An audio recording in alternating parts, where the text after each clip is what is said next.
네, 안녕하십니까. 익산 미륵사지 국악대제전 학술대 포럼 전통문화예술재고장 익산 미래를 만나다 바로 시작하겠습니다.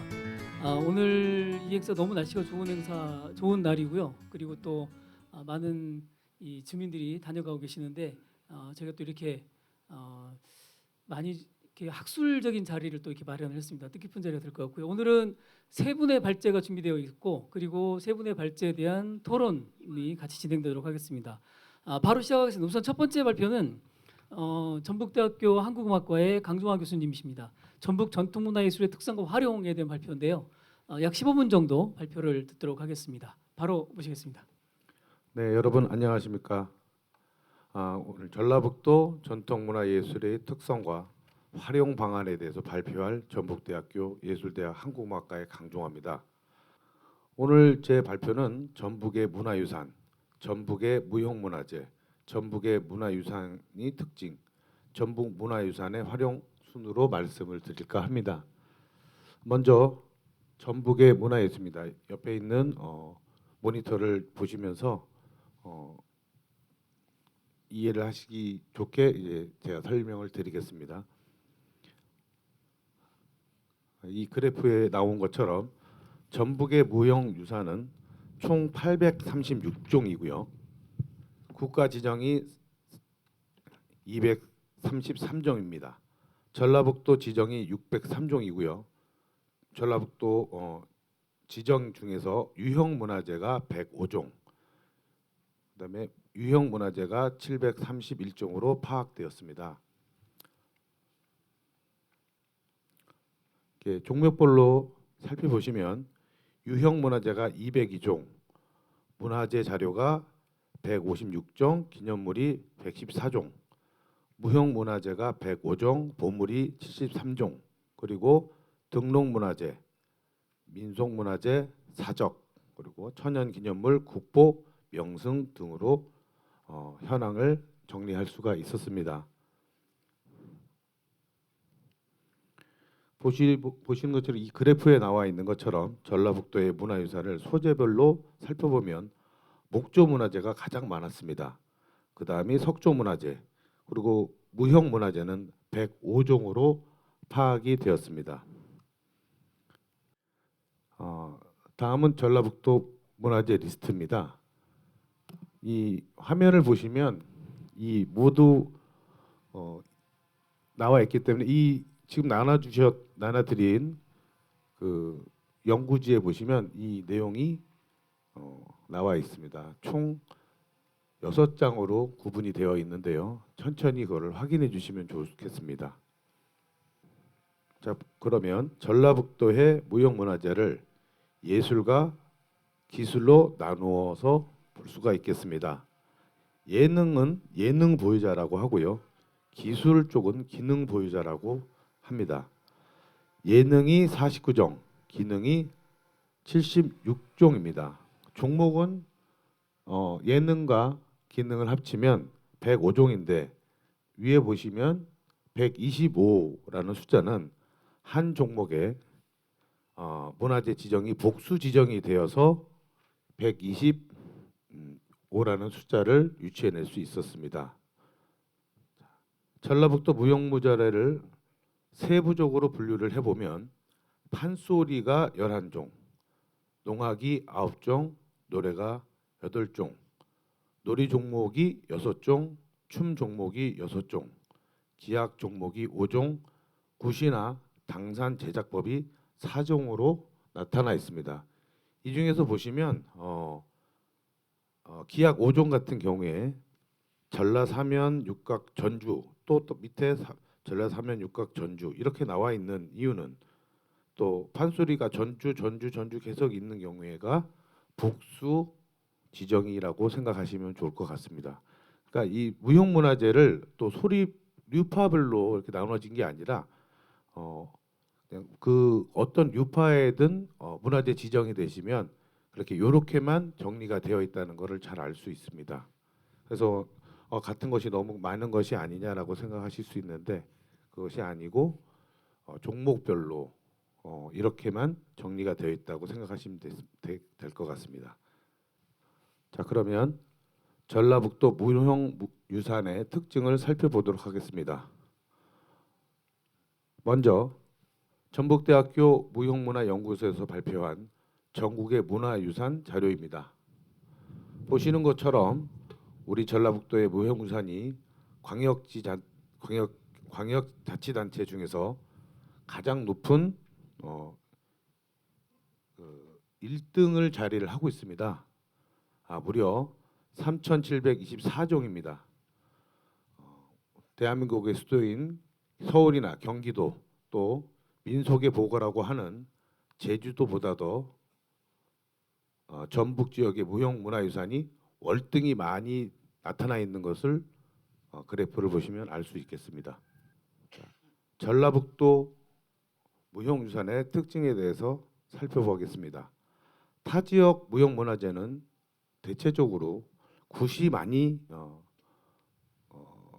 지정되어 있는데 우리 전북은 고창의 당산제, 전주의 영산작법, 그리고 군산의 넋풀이곶 세 가지 종류뿐입니다. 이것으로 전라북도가 보편적으로 점자는 유교적 사상을 많이 가지고 있는 지역이라고 해석할 수 있습니다. 그리고 전북이 판소리의 고정이라는 것은 누가 아는 다들 아는 자명한 사실입니다. 지역 단체 자치단체 중에서 판소리 11종이 지정된 곳은 우리 전북밖에 없습니다. 그리고 전북에는 농악이 9종이나 무형문화재로 지정되어 있습니다. 이것은 농악의 본고장이 전북이라는 이야기고요. 또 농악이 가장 활성화가 잘 된 지역이라는 뜻을 의미합니다. 그리고 또 정가 이야기인데요. 가곡, 가사, 시조는 모두 무형문화재로 등록된 곳도 저희 전라북도뿐입니다. 자, 그러면 전라북도 무형문화재의 특징에 대해서 살펴봤으니까 이제는 어떻게 활용하여야 하는가에 대해서 제 의견을 말씀을 드리겠습니다. 우리나라의 속담에 구슬이 서말이라도 깨워야 보배라는 말이 있습니다. 전라북도의 훌륭한 각각의 문화유산을 서로 시너지 효과가 날 수 있도록 해야 한다는 생각입니다.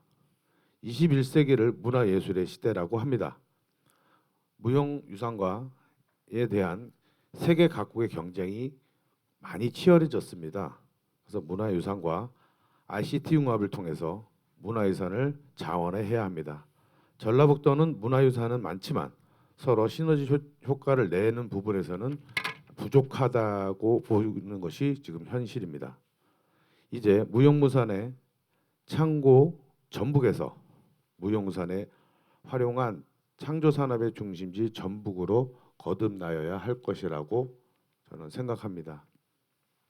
원천 소재를 가지고 인력 양성을 해서 무형유산 이야기를 창조적 플랫폼으로 만드는 연구개발을 통해 사업화를 해서 체험과 소비가 이루어지도록 해야 합니다. 그런데 전북은 무형문화를 개별적 사업으로 추진하고 있어서 서로 시너지 효과를 내는데 미흡하다는 평을 받고 있습니다. 이제는 무형유산의 과학적 전승이 필요하고 이야기 산업의 전문 인력 또 스토리텔러를 양성해야 합니다. 그래서 한국 스타일의 콘텐츠를 개발하자는 것이 저의 의견입니다. 이렇게 시장 확대를 통해서 콘텐츠 강국으로 나가는데 전라북도가 앞장서야 한다고 생각하고 있습니다. 이 표를 보시면 그거에 대한 연계된 그림을 저희가 표로서 말씀드릴 수 있고요. 이런 시너지 효과를 내기 위해서 도나 시 차원에서 서로 연계하고 또 문화재 선생님들께서도 서로 의견을 협하셔가지고 좋은 방향으로 나갈 수 있도록 노력을 하셔야 한다고 저는 생각합니다. 끝까지 저의 이야기를 경청해 주셔서 감사드리겠습니다. 감사합니다. 네, 고맙습니다. 첫 번째 발표를 우리 강종화 교수님께서 해주셨습니다. 전북의 무형유산, 무형문화유산들의 특징들을 분석해 주셨고요. 다만 이제 이러한 무형유산들이 우리가 새로운 문화적 산업의 기반으로 또는 자원으로 활용하고 있는 데는 많은 부족함이 있다. 이런 아쉬움들을 같이 말씀해 주셨습니다. 발표 너무 감사드리고요. 바로 두 번째 발표로 넘어가겠습니다. 두 번째 발표는 아마 이제 함라 지역에서는 굉장히 유명한 분이시죠. 함라에서 활동도 하고 계시고 또 익산의 다양한 영역에서 굉장히 중요한 활동하고 계시는 젊은 활동가이시기도 하고 기업인이기도 하고 연구자이기도 하고 그렇습니다.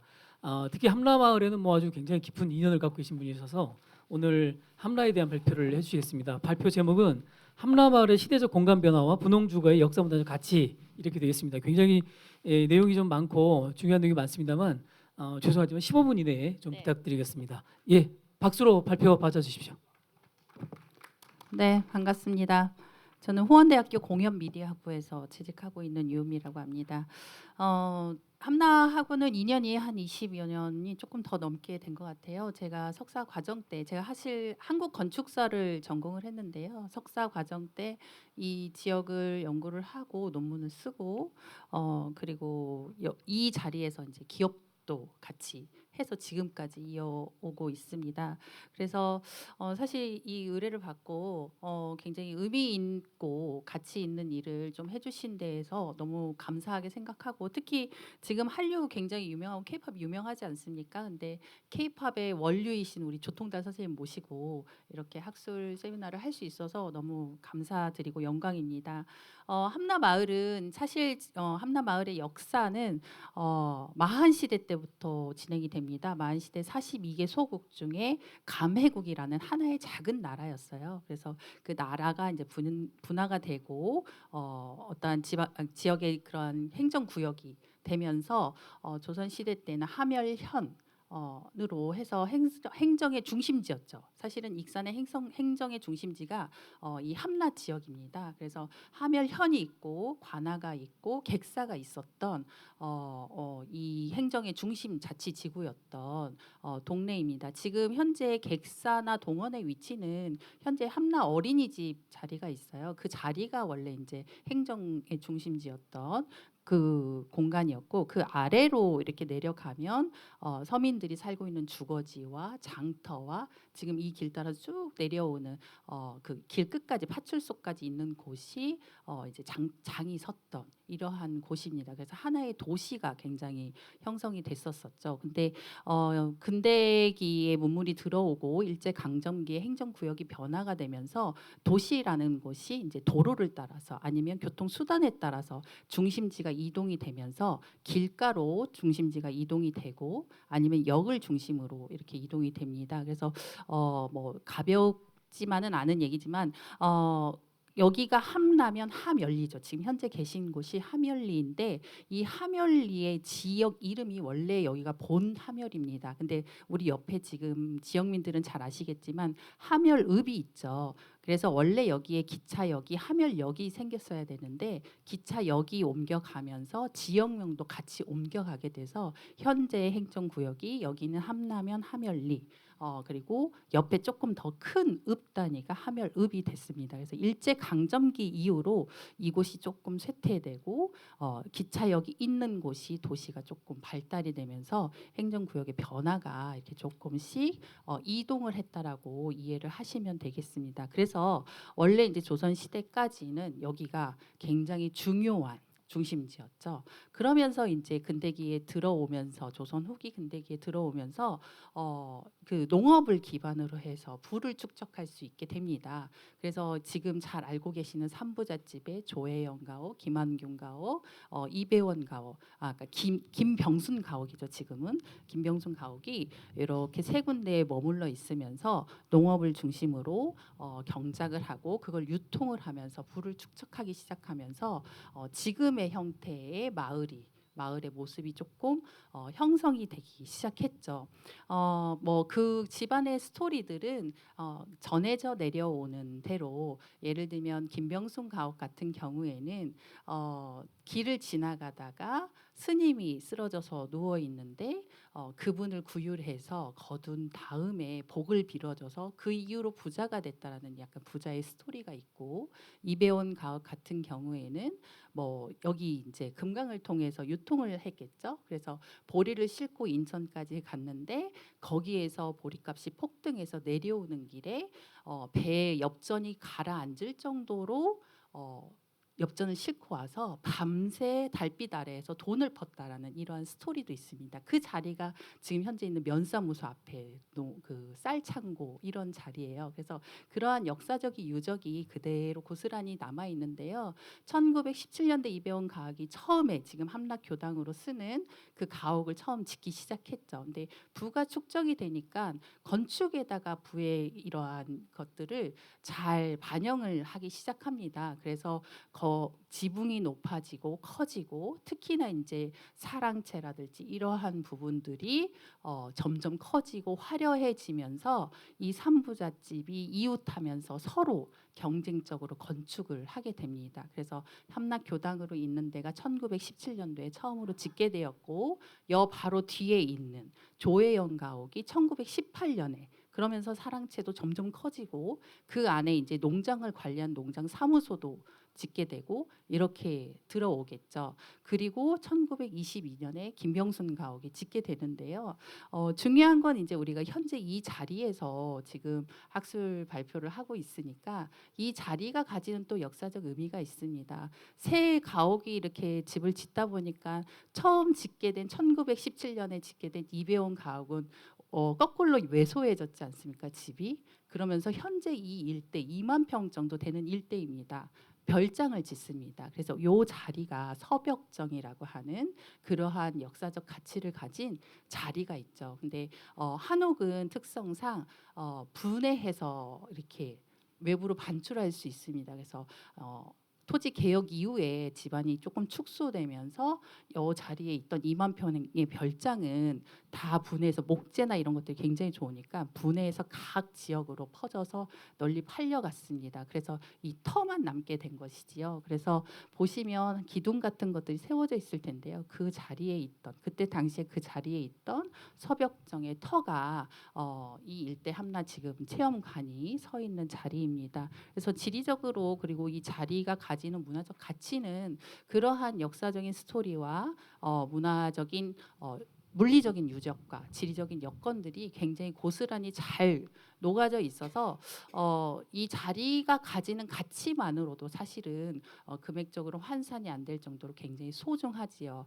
그런데 여기에 소리가 또 왜 중요한지가 또 중요하죠. 이렇게 부를 축적한 사람들이 자기만 갖지 않고 예술인들에게 굉장히 많은 후원을 했습니다. 이 집 자리의 주인이신 이집천 선생님은 서예가이시기도 하셨고요. 연기를 하시기도 하셨습니다. 그래서 이 서벽정이라는 별장에 두고 온갖 전국에 있는 예술인들을 다 초대했었어요. 그래서 이 일대의 풍류의 음악 소리가 끊어진 적이 없었다고 할 정도로 굉장히 예술적으로 풍요로운 마을이었습니다. 근데 그 마을에 예술인들이 기거를 하는데 그냥 박하게 기거한 게 아니라요.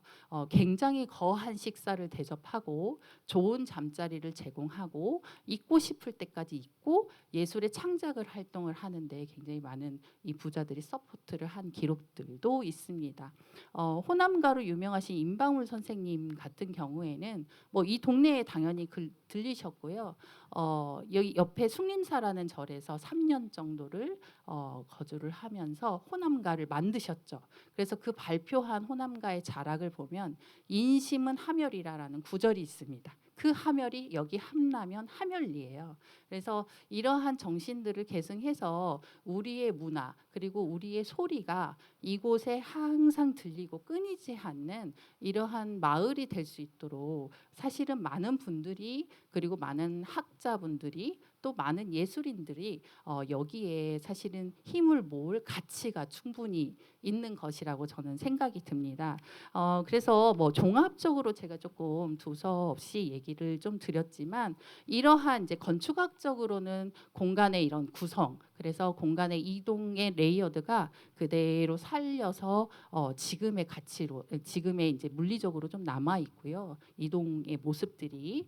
그리고 건축계로 보면은 그런 문화 건축계 유적들이 사실은 원형이 그대로, 거의 그대로, 그러니까 뭐 훼손된 곳도 있지만 대부분 양호할 정도로 잘 보존이 돼 있습니다. 그래서 특히나 이제 그 불을 뭐 조선 후기 근대에 가깝게 불을 축적하면서 기존의 유교적인 그 배치라든가 평면에서 벗어나서 지금으로 따지면 굉장히 혁신적인 시도를 한 거죠. 예를 들면 그때 당시에 굉장히 최신식 재료였던 붉은 벽돌을, 조적 벽돌을 사용을 한다든지 차양을 좀 깊게 함석 차양을 낸다든지 뭐 이러한 신식 재료들을 차용을 했죠. 생유리를 사용을 한다든지.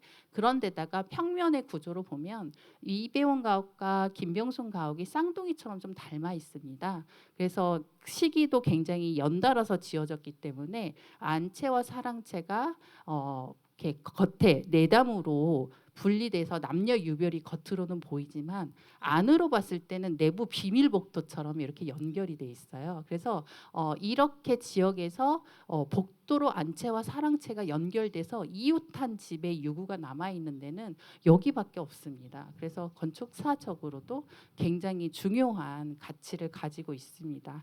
그리고 여기에서 탄생했던 예술 작품들 뭐 이러한 것들이 쭉 있는데요. 제가 좀 오기 전에 자료를 좀 찾아보니까요. 함나의 소리가 그러니까 민속에 있어서 민요가 8가지가 있었더라고요. 여기 잘 보이실지 모르겠습니다만 예를 들면 남자 민요로 해가지고 방앗타령, 장타령, 상유노래라는 게 이제 기록이 되어 있고요. 여자 민요로 에는 시집살이요, 배틀가, 담바구 타령, 범벅 타령, 황감노래, 파랑새요, 자장가가 있었다고 기록이 돼 있습니다. 이 기록이 어디에 돼 있냐면 이 함열지라는 것인데요. 여기에서 이제 오랫동안 기거를 하시고 함나초등학교 교장이셨던 조상기 선생님이 함나의 역사에 대해서 굉장히 세세하게 기록해 놓은 책자가 있습니다. 근데 그 책자에 보면 우리가 함나에서 먹었던 뭐 계절별 음식, 그다음에 풍습, 그다음에 어떠한 의례 이런 것들이 세세하게 기록이 돼 있는데 그 안에 민요 부분에 이렇게 민요들이 남자요는 3개, 여자요는 7개가 이렇게 기록이 돼 있는데 감사하게도 가사가 다 기록이 돼 있어요. 근데 저는 이제 민요 전공자가 아니고 소리 전공자가 아니어서 잘 모르겠는데 이게 전체적인 보편적인 노래인지 아니면 이 지역에서만 불러졌던 노래인지는 잘 모르겠으나 그 중에 하나가 조금 유심히 봐야 될 기록들이 하나 있는데요. 범벅타령이라는 게 있습니다. 범벅타령. 여기 설명해 보면 함열 지방에서 가장 많이 불리워졌다라고 써 있어요. 그래서 예를 들면 정월에는 만두범벅, 2월에는 송편범벅, 3월에는 냉이범벅, 4월에는 쑥범벅 이런 식으로 12개월에 먹을 거리 범벅이 있어서 이 범벅 타령이라고 적혀져 있는 것 같아요. 그래서 여기에 이제 굉장히 훌륭하신 소리에 관련되신 분들이 오늘 다 모이셨으니까 이거에 대한 것들도 한번 고민을 해보셔가지고 여기에 사실 문화 콘텐츠라는 게 다 이런 게 원류가 아니겠습니까? 사실 지금 뭐 K-팝 하는데 이게 빠져서 K-팝이 논해져서는 저는 안 된다고 근본적으로 생각을 하고 있습니다. 제가 역사를 해서 그런지 몰라도 그래서 이러한 K-팝의 뿌리들을 우리가 잘 보존하고 기록하고 찾아내야만 우리 미래 세대가 앞으로 문화로 무언가 계속 직업을 얻고 있고 미래지향적으로 뭔가를 할 때 이걸 원류로 해서 뭔가 우리의 경쟁력을 강화할 수 있을 것이라고 생각이 듭니다. 그래서 뭐 종합적으로 좀 말씀을 드리면 물론 이렇게 물리적인 역사 유적도 있지만 아까 무형문화유산이 굉장히 전라북도가 좀 적었잖아요. 지정된 게. 그래서 이러한 것들을 자꾸만 발굴하시고 우리 학자들이 고민을 하셔야만 이러한 무형유산들이 유형의 문화유산과 결합되었을 때 그 시너지가 굉장히 증폭된다라고 저희는 생각이 듭니다. 그래서 그러한 부분들이 조금 더 많이 우리가 앞으로 해야 될 일인 것 같고, 그리고 이 자리에서 이렇게 의미 있게 이러한 것들이 이루어진다라는 것은 앞으로 이 자리가 가지는 장소성이라든지 역사적 가치가 그 무엇보다 위대한 것을 오늘 이 자리가 좀 증명을 해주는 것 같습니다. 그래서 앞으로 많이 더 이 함나 한옥 체험관에 많은 에너지를 좀 모아주시고 많은 관심이 기울어져야 우리의 전통의 문화 콘텐츠가 경쟁력을 가지고 살아갈 수 있겠다라는 걸로 마무리하겠습니다. 감사합니다. 예, 고맙습니다. 너무 좋은 재미있는 발표를 들었습니다. 저희가 함라를 뭐 자주 오는데 함라의 삼부잣집의 이야기를 들을 때마다 새로운데 오늘 이제 정말 체계적으로 정리를 잘 해주셨고요. 특히 함라가 가지고 있는 민속 자원들, 민요들에 대한 이야기는 정말 새로운 이야기네요. 이런 자원들이 말씀하신 대로 좀 잘 이어지면 좋겠습니다. 예, 유미 교수님 감사드립니다. 세 번째 발표를 보시겠습니다. 바로 세 번째 발표는 제가 전라북도 무형문화유산을 받고 이제 함라마을을 봤는데 익산시의 역사문화자원에 대한 이야기입니다. 익산시 역사문화자원에 대한 이야기는 사단법인 관광문화콘텐츠협회의 회장님이신 유대영 회장님께서 맡아주시겠습니다. 예, 회장님 반갑습니다. 네. 예, 바로 박수로 시작하겠습니다. 네, 반갑습니다. 오늘 발표를 할 수 있게 돼서 영광이라고 생각하면서 몇 가지 말씀을 드리겠습니다. 지금 여기 이걸 같이 한번 봐주시면 오늘 제 목차고요. 여기 이 지도가 지금 흐리흐리한데요. 이 지도에 보면은 여기 보세요. 군산 여기 김제, 익산, 논산, 대전, 세종, 청주까지는 흰색이고 그 옆에 오른쪽은 시커먼 색이죠. 그게 뭘 얘기하는 거냐면 이거 위성 지도인데요. 이렇게 허옇게 나오는 데가 도시고 시커멓게 나오는 데가 산이에요. 그러니까 이 익산은 이 지도만 딱 봐도 김제, 익산, 전주, 완주, 군산, 논산 여기까지가 살기가 최고로 좋은 지역이고 먹고 사는 데가 문제가 없는 지역이라는 뜻이거든요.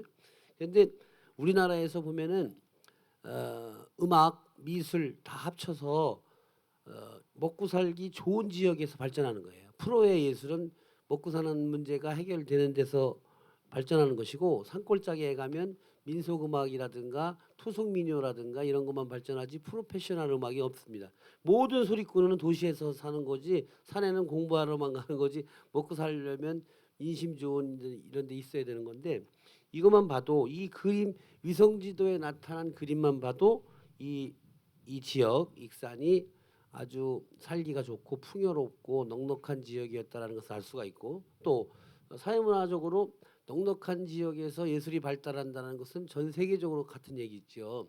그래서 이 익산을 이 자연 환경적으로 익산이 잘 살았다는 문제, 그렇기 때문에 풍요로웠다는 거, 그다음에 풍요로웠기 때문에 예술과 문화가 발전했다는 거가 바로 유추가 되는 겁니다.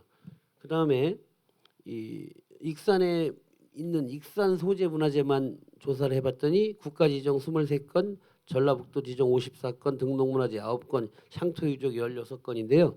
뭐 일단 다른 그 유형문화재는 생각하지 말고 무형문화재만 우리가 예능에 관련된 것만 얘기를 해보면 무형문화재 2건 있고 이거 국가지정이죠. 지방문화재도 무형문화재 6건이나 있습니다. 특히 이리농악 굉장히 유명하죠.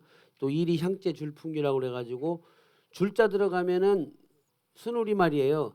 현악기 위주의 음악 편성이란 뜻이고 대풍류라고 그러면 대나무란 뜻이에요. 그래서 야외 음악은 대풍류, 실내 음악은 줄풍류죠. 줄풍류는 양반들 음악이에요. 그래서 검은고가 위주가 되는데 이 줄풍류가 유행한다는 것은 양반들이 모여 앉아갖고 악기 연주하면서 놀았다는 걸 얘기하는 가장 쉬운 얘기고 그다음에 지게목발 노래, 또 기세배라고 그래가지고 깃발 가지고 세배하고 하는 놀이가 있어요. 성당 포구농악, 그다음에 탱화, 석장, 호산추는 술입니다. 이렇게 익산에 문화재가 이렇게 많이 있습니다. 그런데 여기서 이제 하나씩 제가 봤어요. 지게목발 노래라는 건데 이게 저 나무꾼들이 지게목발 이렇게 치면서 노래 부르는데 여러 가지 노래를 이렇게 부릅니다. 근데 웃기는 것은 사람마다 이제 풍류를 할 때 양반들은 양반들이 좋아하는 줄풍류라든가 가곡은 듣는 거죠. 시조 같은 거 하고 이제 한문책 송소라고 그래서 점잖게 읽는 그런 놀이들을 하고 또 일반 농민들은 농악놀이를 많이 합니다. 이 전라북도는 농악놀이가 9종이나 무형문화재로 지정되어 있는 광역자치단체는 전라북도밖에 없어요. 그러니까 이 지역이 옛날부터 문화적으로 예술적으로 발전했다라는 거 나타나는데 이 지게목발놀이는 이제 문제가 여기 요 밑에 한번 보세요. 지게목발놀이 다 여자죠. 이게 문제가 있는 거예요. 지게목발 지게 지고 나무 하러 가는 사람이 남자지 않습니까? 근데 남자들이 저거 전승 안 해가지고 여자들이 지금 하는 거예요. 우리나라 농악놀이도 농악놀이 옷이 바지잖아요. 바지. 그러면 농악놀이 남자가 했던 얘기거든. 근데 요즘에는 농악놀이를 다 여성분들이 반도 넘게 하고 있어요. 근데 이런 부분이 농악의 맛이 또 안 나는 거예요. 이게 농악 남자가 해야 되는 거 그런 것도 있고 지게목발 노래를 머슴처럼 남자들이 툭툭 튀면서 노래를 해야 되는데 여성이 지게목발 놀이를 한다는 게 이 억지로 이어가는 것밖에 안 되는 게 아닌가 이런 문제점들이 지금 보여지고 있는 겁니다. 다음에 향제 줄풍류. 이 향제란 말은 지방이에요. 경제는 서울식이고 향제는 지방식이라는 걸 통칭해서 말하는데 전라도는 또 다시 그걸 세분하면 전라도는 완제라고 하고 경상도는 영제라고 하고 충청도는 내포제라고 합니다. 이 향제 줄풍류라고 해서 이 줄풍류가 무형문화재로 고스란히 남아 있는 데는 전라도밖에 없어요. 지금 다른 지역은 거의 없어졌는데 이 현악기 위주로 양반들이 모여 앉아서 이렇게 연주를 했다 이런 얘기들을 하는데 이리 향제 줄풍류도 그다음 그림 한번 보세요. 이것도 지금 전승 문제가 조금 있습니다.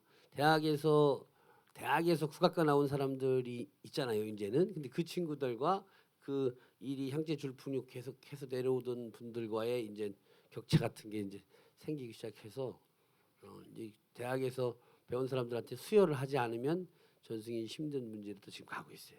다음에 이제 기세배놀이라고 해서 아주 굉장히 이거 특이하죠. 여기만 있는 건데요. 이 풍물패들이 농기를 앞세워서 순서에 따라서 형님 동생 아주 서로 절하고 막 그래요. 그래서 세배 드린다. 깃발이 세배 드린다. 그래서 기세배놀이라고 하는데 기싸움이라고도 하고 기접놀이라고도 하고 농기싸움이라고도 합니다.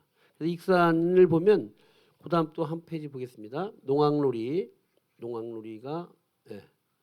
성당 포구농악이라고 해서 굉장히 성황 잘 되고 있고 그다음에 호남 산조춤 이길주 선생님 굉장히 유명한 이 지역에 그리고 뭐 여기 나오시죠? 누군지 아시죠?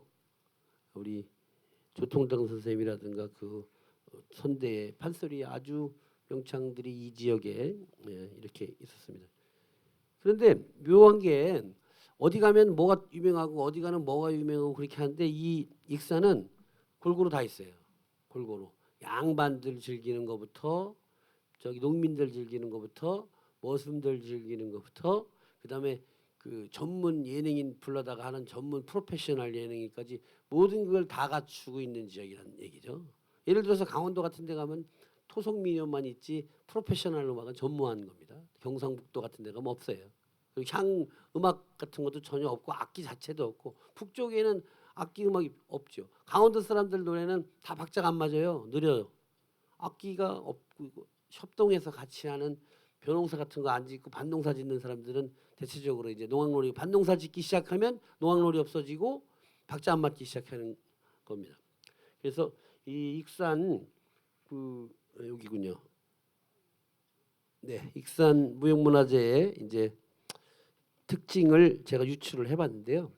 이 익산의 지게목발놀이, 향제줄풍류, 기세배놀이, 성당포구농악, 호남산조춤, 판소리 다 풍요를 상징하는 키워드를 담고 있는 종목들이에요. 그래서 익산이 경제적으로 넉넉한 지역이었다는 것을 예술에서도 정확하게 딱 보여주고 있습니다. 익산이 우리나라 한반도에서 수도 서울을 4번이나 했었던 지역이 역사적으로 고조선 시대에도 서울이었었고 하나 왕이 있었죠. 마한 시대에도 건마국이었었고 백제 시대에도 무왕이 연로 천도했었고 통일신라 시대에도 있습니다. 그래서 익산의 문화 환경은 환경적인 풍요로움과 사통팔달의 지리적 편리성이 존재한다. 아까 위성 사진에서 딱 나와 있었던 거죠. 곡창지대이기 때문에 농업이 발달한다. 그리고 논이 발달한 지역이면 부자가 생기는 거예요. 지주 이런 제도가 있기 때문에. 그래서 강원도 노래랑 전라도 노래랑 음이 똑같은 음조직으로 돼 있어도 강원도 노래는 덜 슬프고 전라도 노래는 그런 거예요. 빈부의 차이가 많이 나면 그렇습니다. 그다음에 풍요로움을 바탕으로 양반은 줄풍류, 평민은 농악이 사랑하고 발전했다. 또 부자들이 광대와 전통 예능인들을 후원해주는 후원자 역할을 많이 해서 오죽하면 말씀 아까 선도에 나오신 것처럼 인심은 하멜이라는 말이 나올 정도였다. 여기 이제 부잣집 사진들이죠. 근데 이 부잣집들의 특징이 넉넉했던 만큼 동네 주민들에게도 나눔을 실천했다. 부자들이 경상도의 경주 최부잣집이라고 그래가지고 인근 백리에 굶는 사람 있으면 안 된다. 흉년에 땅 사면 안 된다. 뭐 그런 가훈이 있었다고 경상도 하는데 그것만큼 이 여기 함나 이쪽 익산의 삼부잣집은 옛날에 가난한 사람들한테 악하게 안 했다라는 소문이 풍부합니다. 우리나라 대표적인 노블리스 오블리지의 그런 지역이다. 이런 것이 이제 이 지역의 콘텐츠가 되는 거죠. 그러니까 사실 삼국유사에 2줄만 있으면 10부작 드라마를 만드는 거잖아요. 그러면 우리가 익산을 딱 얘기할 적에 익산을 뭔 콘텐츠를 가지고 익산을 자랑스럽게 만들고 어떻게 꾸밀 것인가. 그게 이제 스토리텔러고 문화기획자들이 할 일인데 예술인들에게 후하게 대접했었던 걸로 명성이 자자하는 거. 부자인데 혼자만 부자 안 되고 여러 사람 같이 먹고 살게 했다라는 거. 부자인데도 음악을 자기가 직접 즐기는 사람이었다는 거. 농민들이 농악을 다 잘했다는 거. 머슴들도 노래를 잘했다는 거. 그렇죠? 이런 부분을 가만히 한번 더 이제 엮어봤습니다. 그래서 그 키워드들을 이렇게 모아봤는데요. 예, 키워드를 줄풍류, 상류계층이 기와집에서 한다. 영산해상 연주하는 거죠. 농악인데 기세배 놀이하고 성당포구 농악을 하는데 뭐야? 농악 먹고 살기 풍요로웠기 때문에 한다는 거예요. 한옥, 지금 우리가 한옥에 앉아 있는데요. 나눔을 실천했다. 예. 그리고 예술을 지원하는 패트런 노릇을 해줬다. 한옥. 여기서 우리가 좀 저도 어제 여기서 하룻밤 잤는데 아침에 정말 상쾌하더라고요. 자, 이 9개의 키워드를 종합하니까 이런 이야기를 이제 할 수 있을 것 같습니다. 제가 만약에 연출로 예를 들어서 이 익산을 주제로 한 어떤 드라마를 만든다면 서문이라고 생각하는 거예요. 익산은 하늘이 주신 풍요로운 고장이다. 그래서 부자도 많고 농민들도 넉넉했다. 살기가 넉넉하니 양반은 줄풍류로 농민은 농악으로 기쁨을 나누었다. 흉년이 들면 곡식을 나누고 농민들이 힘들 때면 삼부자들은 광대와 예인들을 데려다가 잔치를 열었다. 삼부자에게 21세기 지도자가 걸어야 나갈 길을 배우고 기세배 놀이를 통해서 공동체 속에서 화합을 배우고 농악놀이를 함께하는 이웃의 정을 배운다. 익산에서 사람답게 사는 법을 배운다. 이런 주제를 가지고 예술 융복합하는 어떤 스토리텔링의 기초를 잡아야 된다. 이런 생각을 가져봤습니다. 자, 이제 한옥마을에서 기세배 놀이 플러스 성당 포구 농악 플러스 지게 목발놀이 플러스 줄풍류를 융복합한 익산 삼부잣집의 전설 민담을 스토리텔링해서 창극 같은데 이걸 녹여내 가지고 볼거리와 함께 감동을 주어야 된다. 근데 구슬이 서말이라도 깨어야 보석이다. 아까 우리 강종화 교수님 말씀하신 거랑 유사한데요. 여기 기세배 놀이도 훌륭하고 성당포구 농악도 훌륭하고 지기백발놀이도 훌륭하고 줄풍류도 훌륭하고 판소리도 훌륭해요. 근데 각각 다 따로따로 갖다 놓으면 관객 모으기가 힘든 거예요. 근데 이것을 잘 꼬매가지고 이야기가 있게끔 만들어야지 되지 않느냐. 요즘에 텔레비전도 나오고 영화도 나오고 저 전화기만 보면 재미난 게 너무나 많이 나와서 재미난 게 많아가지고 오염만한 재미난 거 가지고 사람들을 모일 수가 없습니다. 관객이 니즈가 변했는데 우리는 변하지 않고 있었던 게 문제가 아니냐. 그래서 1점짜리 뭐 5개가 모이면 5점 되는 게 아니라 그걸 10점을 만들기 위해서는 시너지 효과를 만들어야 된다. 이런 말씀을 드리면서 끝까지 하나는 이제 이런 일이 있었습니다. 충청도에 이게 실화인데요. 남자 무당이 멋있게 일어나서 굿하는 것도 아니고 충청도 굿은 가만히 앉아가지고 북이랑 직만 이렇게 왕왕왕왕왕왕왕왕왕 치면서 계속 경만 몇 시간 읽는 안진굿이라고 있어요. 안진굿. 그 안진굿이 무형문화재인데 전승 발표회를 맨날 하는데 사람이 한 명도 안 오는 거예요. 그리고 보다가도 굿만 하면 다 집에 가는 거 사람. 그다음에 대목장 이런 거 집 짓는 대목장 영감 인간문화재가 있는데 이건 뭐 공연을 할 수도 없는 거고. 그래서 이런 일이 있었습니다. 실제로 3칸짜리 기둥을 가져와 가지고 그 안진굿 하는 사람이 지신경을 쾅쾅쾅쾅 하면서 지신경을 외요. 그러면 그 목수가 5명이 와가지고 그 자리에서 뚝딱뚝딱 맞춰갖고 30분 안에 3칸짜리 집이 완성이 딱 됩니다. 그리고 거기 상랑하면서 글씨 써서 올리고 돈도 뭐 1,000원짜리 내고 주련도 설화자선 만세형 당상악발 천년 써서 주련을 걸어야 되는데 뭐 도약하는 서산 심센 발전하는 서산시 일이거든요. 그래서 아니 최고로 재미없는 두 종목을 합쳐놨더니 30분 내내 모든 관객이 이 자기 전화기로 영상 찍고 앉는 일이 있어요. 그런 시너지 효과를 발생할 수 있는 일을 해나가야 되는데 저는 익산의 스토리텔링을 그 풍요로움과 부자, 지도자의 자세 이런 부분으로 가야 된다 이렇게 생각을 하면서 오늘 발표 마치도록 하겠습니다. 감사합니다. 예, 고맙습니다. 너무 재밌는 발표를 해주셨습니다. 저희가 익산에서 활동하고 익산 살고 있음에도 불구하고 익산에 대해서 새롭게 느끼는 시간들이었던 것 같습니다. 바로 이어서 토론으로 모시겠습니다. 뭐 이렇게 긴 시간이 아니기 때문에 오늘 이제 토론 패널로 오신 3분이 계시는데요. 같이 올라오시죠. 이 특별한 장소에서 서로 의견도 나누고 좀 못다한 이야기 좀 나누고 그러는 시간이었으면 좋겠습니다. 그러나 어쨌든 순서대로 진행을 할 건데요. 먼저 첫 번째 토론은 한국교원대학교의 김종석 교수님께서 남도 전통예술의 자존심 이런 주제로 토론을 해주시는데 먼저 우리 김종석 교수님의 토론을 듣겠습니다. 박수로 한번 환영해 주시죠. 네, 안녕하세요. 저 김종섭입니다. 오늘 사실은 제가 이 고장을 처음 와봤습니다. 처음 와봤는데 이 프로그램을 보면서 전통문화예술의 고장 익산 이러고 밑에다가 미래를 만나다 해놨는데 저는 이게 가장 인상적이거든요.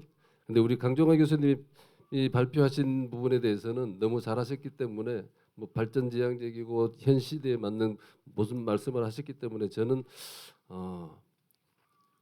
익산 전통문화예술의 특성과 활용 방안에 대해서 제 개인적인 의견을 조금만 말씀드리고자 합니다. 근데 익산 출신들 중에 사실은 우리 전통문화예술에 아주 유능하고 엄청나게 대단하신 분들이 많이 있으시다라고 저는 알고 있거든요.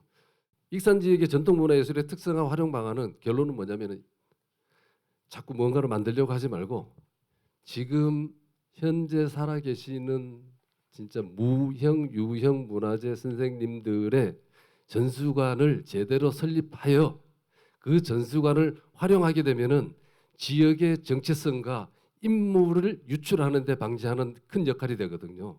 그렇기 때문에 사실은 이거는 우리 윤미 대표님께서 할 게 아니고 익산시에서 익산시 인재 유출 방지 방안에 대한 그런 학술 포럼을 하셔야 된다라고 생각을 하고 있습니다.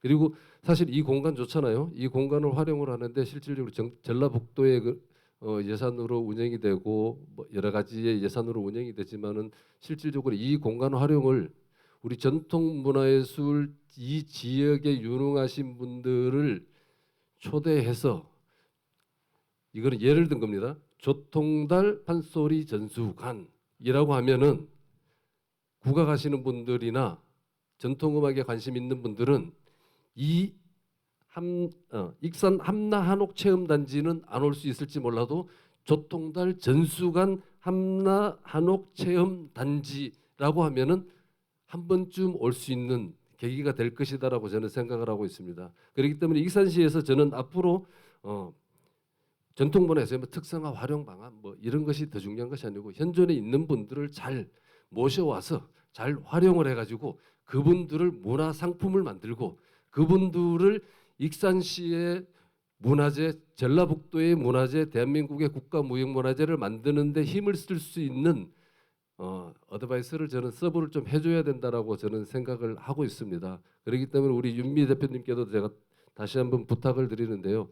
이 주제로 해서 익산시에서 포럼을 다시 한번 진짜 익산 문화예술인들의 정체성을 확립시키고 정체성을 확립시켰을 때 그게 특성화가 활용 방안이 나온다라고 생각을 하거든요. 그러니까 전라북도 익산 지역의 전통 문화예술의 정체성 확립에 대해서 한번 학술 포럼을 다시 한번 하기를 저는 부탁드리면서 제가 뭐 여러 가지 두서없는 말씀을 드렸지만은 꼭 이 부분을 우리 시 담당자한테 꼭 이야기하셔가지고 현재 있는 훌륭하신 분들을 잘 활용하고 잘 받들어서 훌륭한 인재와 훌륭한 지역 잘 먹고 잘 사는 게 중요한 거 아닙니다.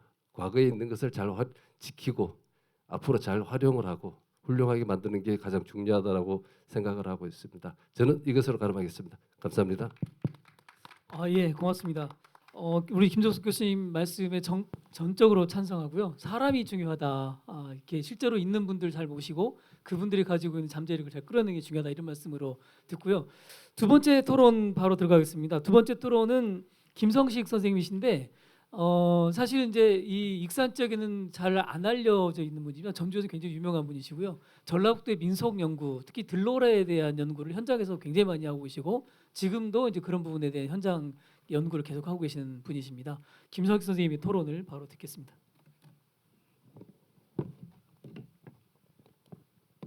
네, 소개받은 김성식입니다. 앞에 발제하신 두 분이 하필이면 그 노래, 음악 얘기를 하시네. 원도현 선생님도 내가 뭐 농요를 안다커니 말씀하시고 그 말씀 들으면서 제 주제 토론 이전에 말씀 들으면서 익산 음악적 정체성은 익산 농사짓는 소리, 농사짓는 소리가 어떤 패턴이고 어떤 토리로 부르느냐 하는 게 익산 고유 음악의 정체성에 해당되는 겁니다. 익산 지게목발 노래 중에 가장 대표적인 곡이 뭐냐 하면 저는 벼베는 사냐, 사냐라는 노래가 있는데 이 노래는 당시에도 이 노래를 부르면 산천이 울었다. 이런 얘기들이 이제 같이 전승이 됩니다. 근데 이 노래의 음악적 특성이 뭐냐? 전라도 육자배기 토리가 전혀 아니다는 겁니다. 벼베는 사냐의 음악적 정체성은 경상도 민요에 기반을 두고 있습니다. 즉 매나리 토리, 경상도의 매나리 토리로 익산에서 지게목발 노래 그 안에 레파토리로 불리고 있는 벼베는 사냐. 이거는 삼기면의 박각근 어르신만 부른 게 아니라 그 옆에 낭산면 심지어 옥부군에서까지 이 벼베는 사냐를 부르는데 경상도 쪽으로 부른다는 겁니다. 이게 무슨 수수께끼냐 도대체. 왜 익산 지역에 경상도 민요 속성이 토리가 들어와서 그 농사짓는 노래의 일환으로 불리고 있는지 이거에 대한 굉장한 수수께끼가 하나 있습니다. 뭐 혹간에는 신라가 이제 삼국 통일 합병을 한 이후에 이제 신라 사람들을 이게 삼인 정책이라는 게 있지 않습니까? 중국이 티벳을 제압하기 위해서는 한족들을 집단 이주시키잖아요. 경상도 사람들을 익산에 집단 이주를 시켰다. 서동 왕자 누구죠? 무슨 공주? 선화공주. 이게 전형적인 그게 아마 3인 정책의 일환으로 그런 설화들이 구성됐을 것이다. 경상도 쪽의 음악이 왜 익산에서 불리느냐?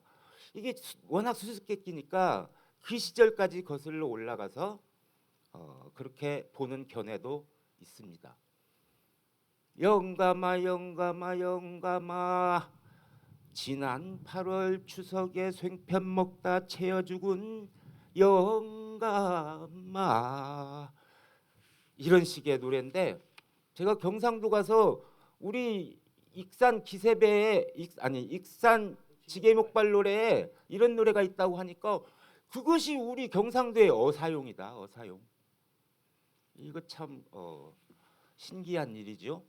그런 수수께끼 그리고 이런 걸 테마로 해가지고 경상도와 어떤 접점들을 찾아 나가는 이런 전략들도 저는 필요하다.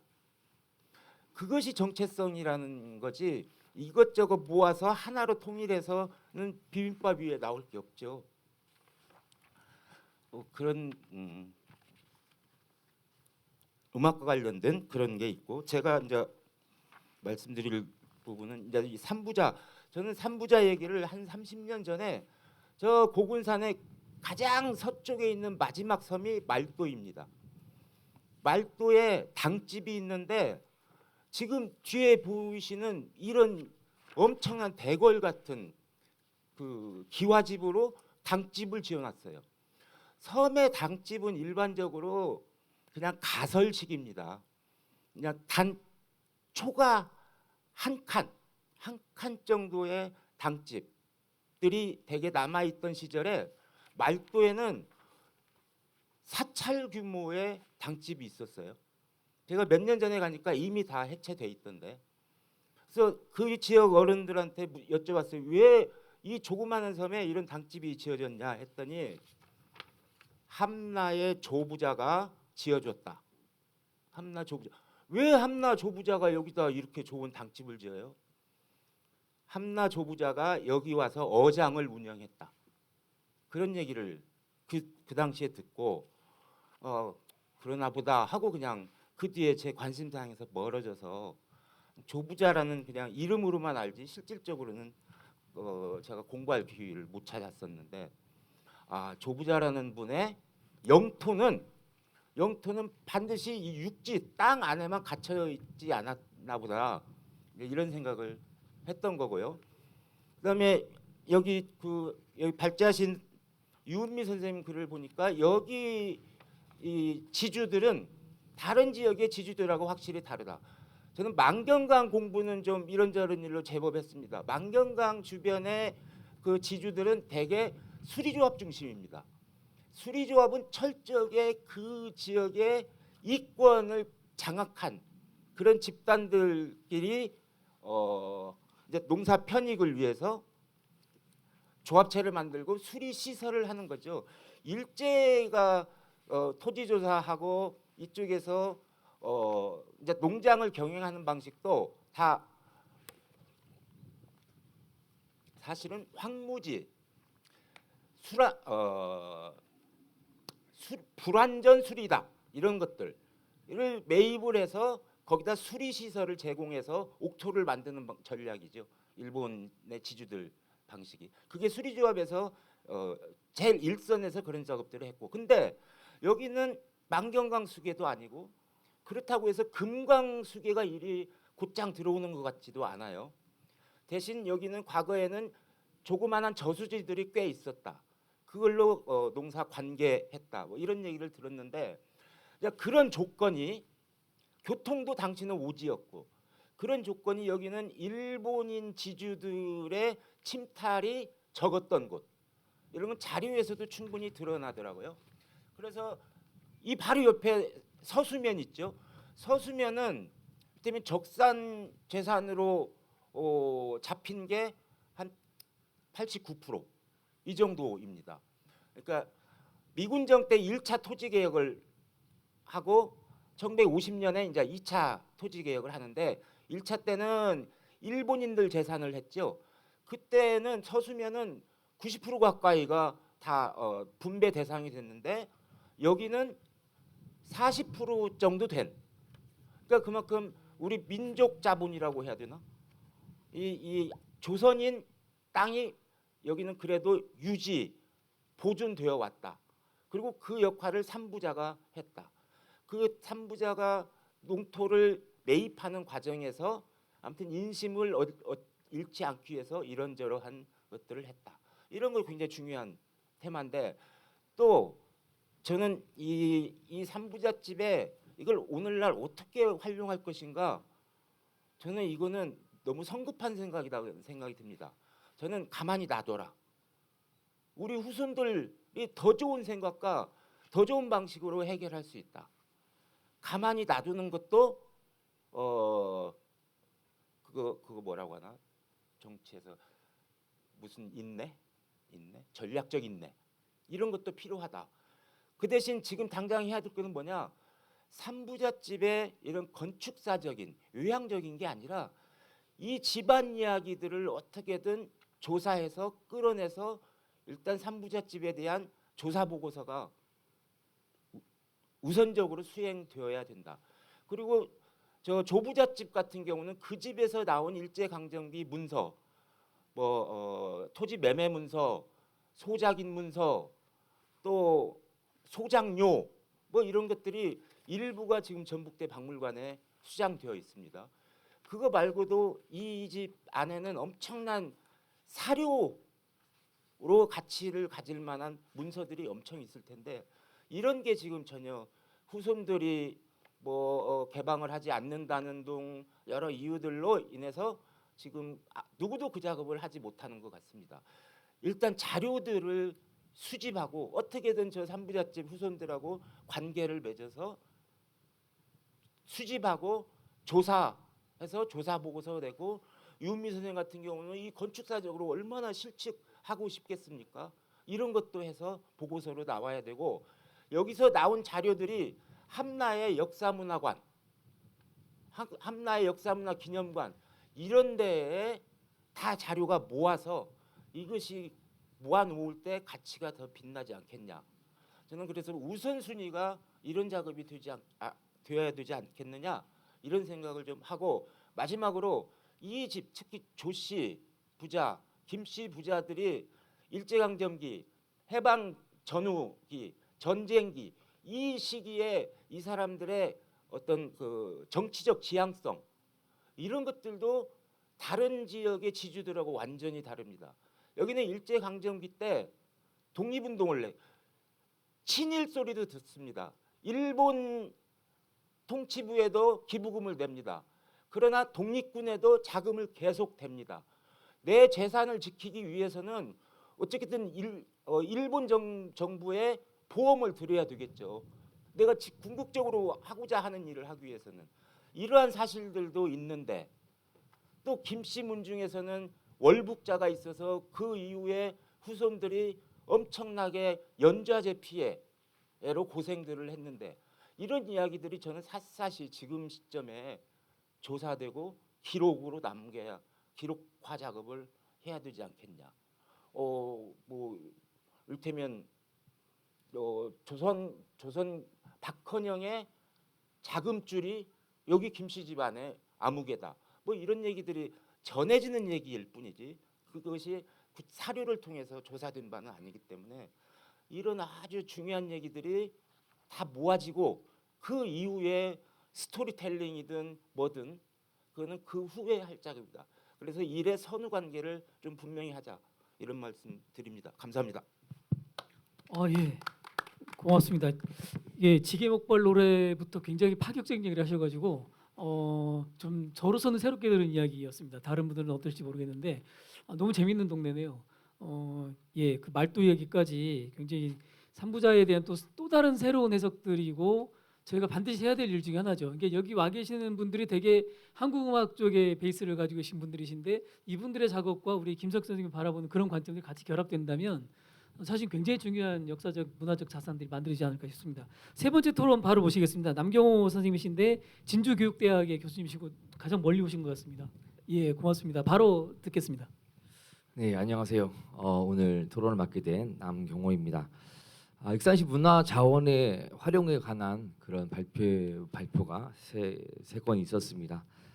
그 중에서도 저는 이제 전통예술의 페트론과 익산 삼부잣집에 관한 이야기들에 관해서 토론을 할 텐데요. 일단 발제해주신 유대영 교수님, 유대영 회장님의 발표문 내용이 익산의 무형문화유산, 익산의 문화재, 그리고 또 익산의 무형문화 스토리텔링, 뭐 삼부잣집, 무형문화재 융복합에 관련된 내용들을 발제해 주셨거든요. 사실 그 우리 이 오늘 이 발제의 내용들이 보게 되면 전통 자원에 관한 것에 또 이목이 집중되어 있습니다. 그러다 보니까 이 전통이라는 것에 우리가 이제 이야기를 안 할 수가 없죠. 전통에 아무리 가치가 있다고 해도 그것이 소통되지 않고 박제화가 그런 되는 상황이 된다면은 그것은 현재적 의의를 상실한 죽은 예술이 될 것이라고 생각을 합니다. 전통 예술은 동시대인이 함께 호흡할 수 있고 공유하고 소통할 수 있는 예술이 되었을 때 그 의의가 있다고 생각을 할 수 있거든요. 그래서 여전히 전통 예술을 보존의 대상이라고 생각을 하고 있거나 특정 계층의 전유물이라고만 생각하는 분들이 아직도 있어요. 함께 공감하기엔 무언가 거리감이 있다고 느낀 사람들이 많은 것이 아직까지도 현실이거든요. 그래서 우리 지금 여기 익산 함나 한옥 우리 체험관에서 이야기하고 있는 것들이 아마도 오늘 이런 좀 우리가 고민하고 있는 것들을 풀어낼 수 있는 그런 이야기가 되지 않을까 싶습니다. 근래 들어서 방송, 신문, 그런 언론 등에서 그 노블리스 오블리주라고 하는 그런 말들을 많이 하고 있습니다. 사실 노블리스 오블리제 이 이야기는 사회적 상류층의 그 사회적 책무를 이야기하는 것이거든요. 그래서 과거에 그 이탈리아 메디치 가문에서 예술을 후원했을 때 재정적 지원은 물론이고 재능 있는 예술가들에게 정서적 지원과 그리고 여러 가지 물질적 지원을 격려를 아끼지 않았어요. 덕분에 르네상스 미술이 꽃을 피웠다고 할 수 있는 그런 아주 중요한 시기였습니다. 노블리스 오블리제가 이렇게 시대를 막론하고 대변되고 있는 상황에서 또 한국에서 내용을 보게 되면 조선 같은 경우 18세기 들어서 안동김씨 가문에서 진경산수와 그 화풍에 대한 그런 지원을 아끼지 않았었다고 하죠.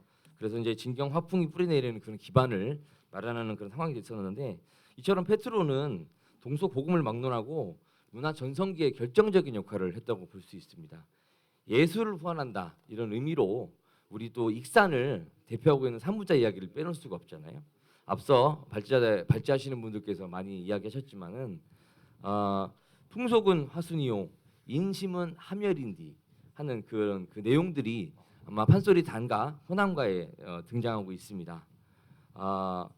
사실 함나에서는 삼부자 이야기가 전해지고 있으면서 삼부자가 베푸는 데에도 인식하지 않았고 또 삼부자 집은 흉년이면은 사람들에게 곡식을 내어주면서 서민들을 챙겼고 또 광대와 예인들을 자주 불러서 연을 베풀면서 서민들의 농사일의 고단함을 달래주었고 또 삶에 대한 재미와 즐거움을 이 삼부자 또는 이렇게 그 지역의 지주들이 그런 것을 선물했다고 할 수 있죠.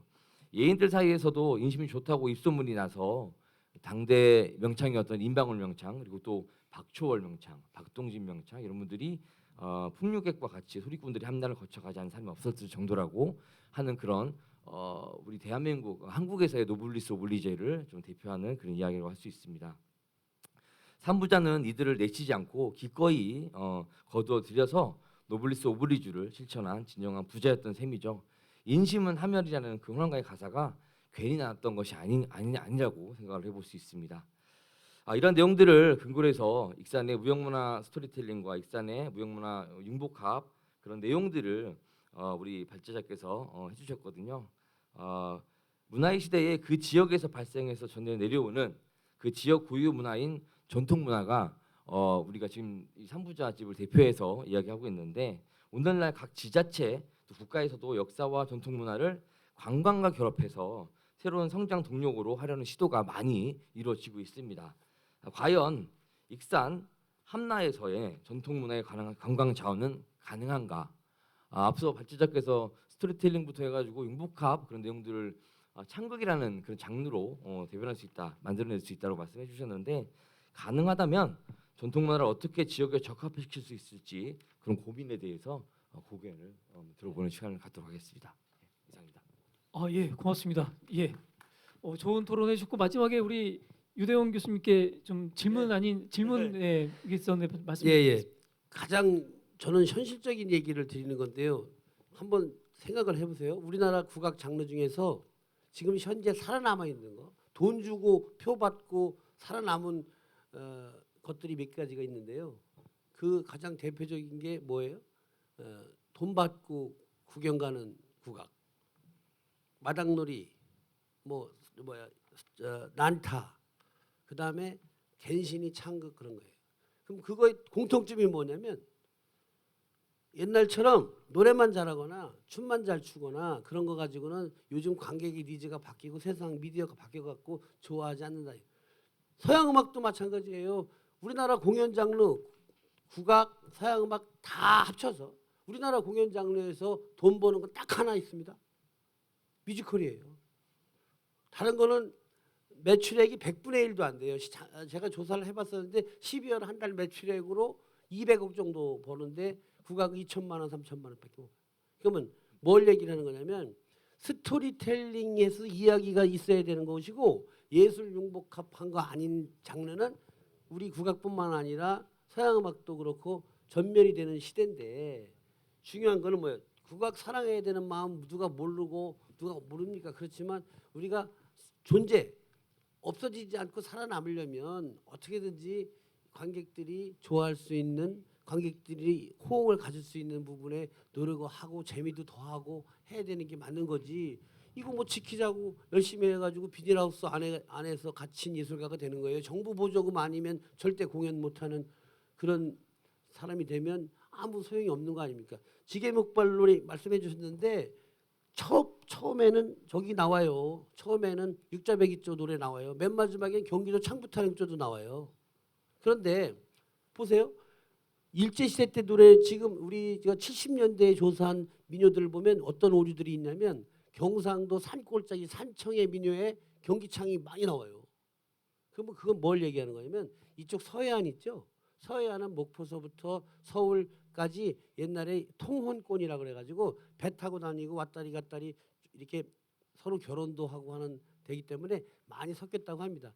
지금 전라도 저기 요 옆에 군산 있죠. 군산 무형문화재 넋풀이꽃 예능보유자 하진순 씨 노래 속에는 창부타령조가 있어요. 어디서 배웠냐니까 옛날에도 이런 노래 다 했었대요. 그러니까 이 익산이라는 도시가 완전 산골짜기 같으면 섞이질 않아가지고 거기에 가만히 하나가 있는 건데요. 사람이 많이 있고 또 옛날에 경상도는 너무 못 살아가지고 경상도 사람들이 머슴으로 많이 충청도로도 오고 많이 왔고 아까 제가 말한 이 지도를 보면요. 여기 허옇잖아요. 이 허연 자리가 계속해서 청주에서 거기까지 가요. 여기 왔다리 갔다 할 수 있는 거리이기 때문에 섞이는 겁니다. 문화는 섞이는 거지 안 섞이면 문화가 아닌 거예요. 그런데 지금 우리가 새 삼부잣집이 실제 있다 하더라도 실제 사람들이 체험할 수 있는 건 지금 새로 지은 집이 요거 세 개지 않습니까? 그러면 이 집에서 전통문화 사람들에게 재미를 줄 수 있는 일을 해나가야지 살아남는 것이지 맨날 익산시청 보조금만 가지고 살림살이 해서는 안 되는 거잖아요. 그런 거 찾자고 지금 하는 거지. 지금 여기서 우리 국악에 대한 애정 없는 사람이 어디 있으며 국악 잘 지키면 좋지 않다는 거 그거 모르는 사람이 어디 있어요. 살아남을 길을 찾아야 된다. 그런데 그것이 가장 중요한 게 요즘에는 스토리텔링하고 체험. 여기 삼부잣집 이 동네에 와서 하룻밤 자면 사업 계약이 이루어지고 출세하고 남한테 베푸는 사람이 된다더라라는 우리가 어디 가서 왜 동전 던지면은 뭐 사랑이 이루어진다고 그러고 열쇠를 짠 거 놓으면은 사랑이 안 해진다는데 그거 실제로 믿습니까? 그렇지만 그렇게 하잖아요. 삼부잣집에 이 동네에 와서 하룻밤 자고 가면 뭐 꿈을 이룰 수 있고 출세할 수 있고 시험 붙고 부자 계약이 돼가지고 자기가 잘 된다는 소문이라도 내는 그런 노력들을 우리가 지금 해야지 발버둥 쳐서 해야 되는 거지. 뭐 저는 비닐하우스 아티스트가 되는 걸 가장 두려운 일이라고 생각을 합니다. 예. 오늘 마지막 부분에 아주 뜨거운 토론이 되고 있어서 우리 김석희 선생님 하셨던 말씀하고도 굉장히 일맥상통한 이야기고 이게 말씀드린 내용이 되게 맥이 통하는 이해 같습니다. 이게 함라가 그냥 함라가 아니라는 뜻이고요. 굉장히 중요한 이 공간 자체에서 이루어지는 중요한 활동들에 대한 기대가 있었습니다. 자, 이제 두 분 발제자의 말씀을 제가 시간이 많지는 않아서 한 1, 2분 정도로 짧게 두 분 발제자의 말씀을 듣고, 그리고 우리 조통달 선생님 여기 귀한 자리 귀한 걸음 해주셨는데 조통달 선생님 말씀 한 말씀 듣고, 그리고 오늘 행사를 주관하시고 기획하신 윤미 대표님 말씀 마지막으로 듣고 정리하겠습니다. 그럼 먼저 우리 강중화 교수님께서 예. 네. 오늘 포럼의 주제가 전통문화예술의 고장 익산 미래를 만나다라고 알고 있습니다. 두 분 토론자분들의 어떤 미래에 대한 질책도 충분히 이해를 할 수 있는 부분이라고 생각이 들고요. 또 사실 오늘 이 자리에 모여서 어쨌든 이 함나라는 곳에 문화예술을 창달할 수 있는 미래의 지금 현재 한국 음악 아니면 이 시대의 전통 음악이 새롭게 발전될 수 있는 그런 가능성을 알아보고자 오늘 이렇게 포럼을 했다고 생각을 하고요. 오늘 이런 그 내용에서 비판적인 내용과 아주 미래지향적인 내용이 적절히 융합이 잘 되었다고 저는 생각을 합니다. 앞으로도 이런 부분이 조금 더 심층적으로 좀 노력을 하는, 그리고 또 고민을 많이 하는 그런 계기가 됐으면 좋을 거라고 저는 생각합니다. 감사합니다. 예, 고맙습니다. 유미 대표님께서도 네. 말도의 이야기는 저도 처음 듣는 이야기여서 사실 이제 삼부자집이 그 사업의 영역의 확장이 굉장히 활발하죠. 농업의 기반도 있지만 축산, 뭐 어업, 그다음에 문화 서비스까지 지금으로 따지면 굉장히 융복합적인 사업을 했다라고 보여집니다. 그래서 이거에 대한 앞으로의 논의와 연구는 좀 지속 가능하게 좀 이어져야 될 것이라는 게 오늘의 이 자리에서 모두 증명이 된 것 같아요. 이 장소가 갖는 장소성도 굉장히 중요하지만 그 안에 담겨져 있는 이러한 문화적인 내용과 스토리들이 앞으로 우리 미래의 유산인 것도 확실하게 오늘 또 많은 교수님들의 의견을 통해서 정리가 된 것 같습니다. 그래서 저는 개인적으로 이곳에서 한 20여 년간 활동을 하면서 계속 이곳의 이야기들을 듣고 하지만 사실 우리 김성식 선생님께서 말씀해 주신 대로 기초적인 사료에 대한 조사가 굉장히 부족합니다. 그래서 그러한 것들이 사실은 지금이라도 좀 돼야 된다.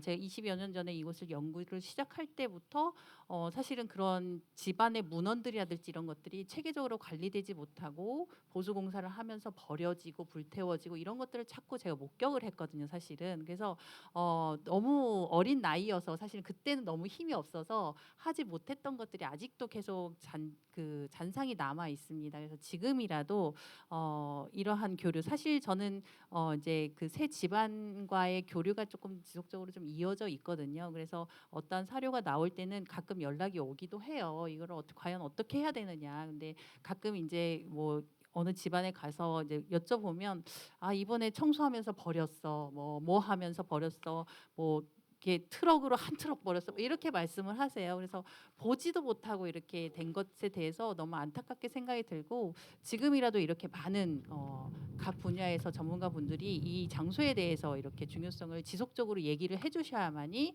이러한 것들이 반영이 돼서 우리가 기록으로 남기고 그걸 활용해서 어떤 문화 콘텐츠를 지속적으로 만들어내고 생산해낼 수 있고, 또 보존과 개발의 균형을 어느 접점에서 맞춰서 좀 활발하게 무언가를 할 수 있겠다라는 생각이 좀 듭니다. 그래서 저도 오늘 많은 자극을 받았고 앞으로 또 더 이곳을 잘 지키고 활용하기 위해서 우리 같이 노력을 또 부탁드리기도 하겠습니다. 감사합니다.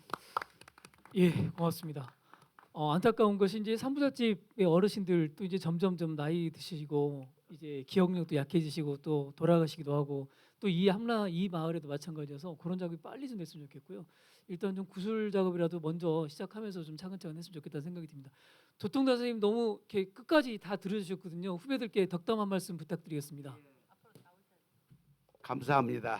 이렇게 이 좋은 날 이렇게 훌륭하신 분들 오셔가지고 우리 삼부잣집 이 마을, 풍속은 화순이고 인심은 하멜이라고 했어요.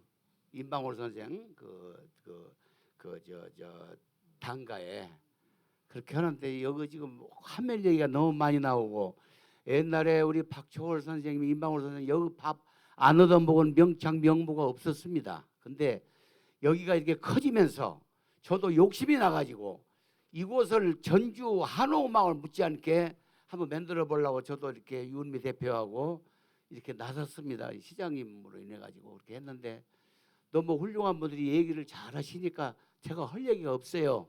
너무 감사하고요. 앞으로 우리 이 한옥마을 얘가 더 크게끔 기대하겠습니다. 여러분 감사합니다.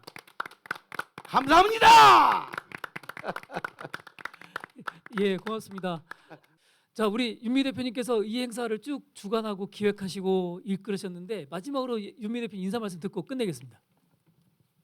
네, 오늘 전통문화예술의 고장 익산에서 이렇게 미래를 만나보고 싶어서 자리를 미약 하나만 만들어 보았는데요.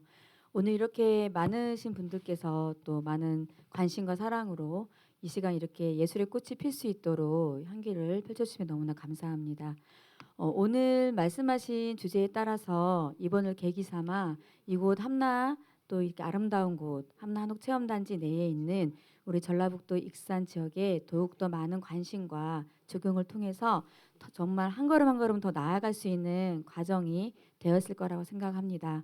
정말 이곳이 사랑이 많고 뜻이 많은데 정말 이곳에서 많은 꽃이 필 수 있도록 많은 분들의 관심과 사랑이 함께하기를 정말 간절히 바라는 바이고요. 끝으로 이렇게 긴 시간 동안 야외에서 정말 바람에도 정말 많이 바람에도 어려움도 있었는데 이렇게 수고해 주셔서 너무 감사합니다. 특별히 정말 존경하는 원도현 교수님을 비롯해서 많은 교수님들 힘써주셔서 감사드리겠습니다. 앞으로 익산, 전라북도 익산 잊지 마시고요. 많은 사랑과 관심으로 정말 저에게 아낌없는 예술의 사랑을 심을 수 있도록 관심과 사랑 부탁드리겠습니다. 감사합니다. 예, 고맙습니다. 전통문화재의 고장 익산 미래를 만나다 신품 이제 여기서 마치겠습니다. 고맙습니다.